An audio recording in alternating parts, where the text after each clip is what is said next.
Jerry Thomas joins us again this morning. Good morning, Jerry. Good morning, Doreen. And on the phone with us is Monty Hawkeye Henson. Good morning, Monty. Well, thank you. I appreciate it. I was one of those lucky ones that got to do what I love for a living, and not too many people get to say that. The good Lord smiled on me and let me go for 22 years and ride broncs.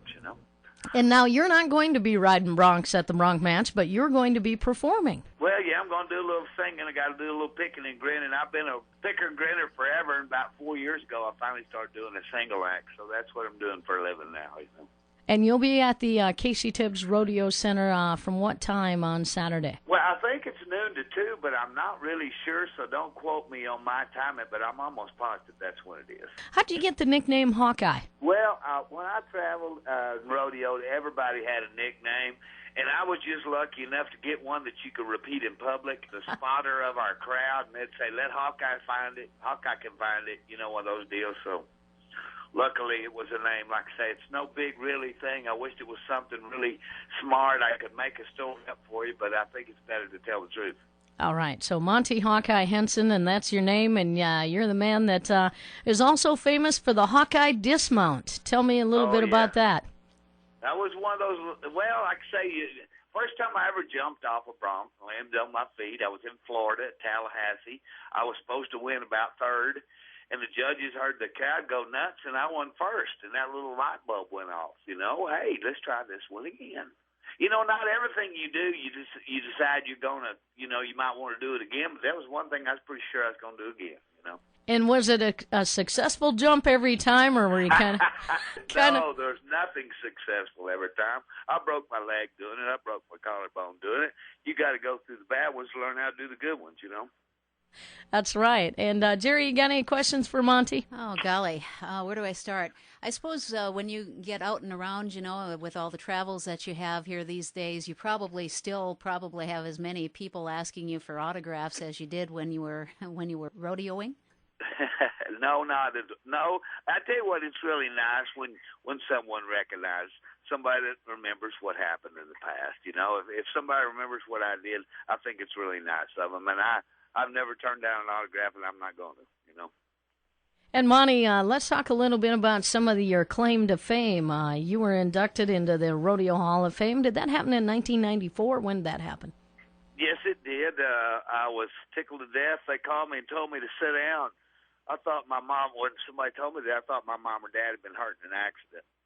I sat down and they said, no, it wasn't your mom or dad. I said, you're being inducted to Pro Rodeo Hall of Fame. So it was really nice. I'm real lucky. I'm in 5 Hall of Fame, so you can't hardly beat that, And, you're passing on your saddle bronc knowledge. I see that you put on a lot of rodeo schools, and a lot of kids are involved in that. Yes, they are, and I try to make them available where anybody can go. Now, nowadays, most everybody wants to be a bull rider because there's way more money in it. They can see that. But everybody can't ride bulls, and I like to teach guys how to ride. If they want to learn how to ride, I want to teach them. Now, if Daddy sent them, and they're not really interested, well, I just assume they stayed home. If they want to learn to ride, I want to learn to teach them. And I'm not saying, but if your dad wants you to, that you won't have enough heart to want to do it. That's not what I'm saying. I'm just saying I like the one that really wants to try. Have you ever had any girls want to learn how to ride saddle broncs? Oh, sure. Sure, I've had like 4 different girls go to my school. As a matter of fact, there's a girl in Texas right now. She rides broncs, and she's real pretty, and she's like about 33, and she wins when she rides. First girl I've seen that rode saddle broncs that could really ride. I mean, since I was a little boy, and they used to do it all the time, So you're going to be performing now. Are there some special songs that you're going to be singing for the Casey Tibbs event? You know what?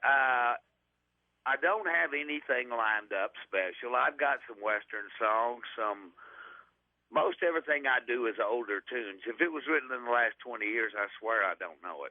But I'm going to kind of do a little mix-up thing and try to see if I can feel the crowd out. We're just going to have fun. Let me ask you this. Did you ever have a chance to meet Casey Tibbs himself? Oh, of course. I met him in 1974 at the Inglewood, California Rodeo, which was L.A., and then I got to be around him a lots of different times. Casey and I became friends. He was my hero when I was little.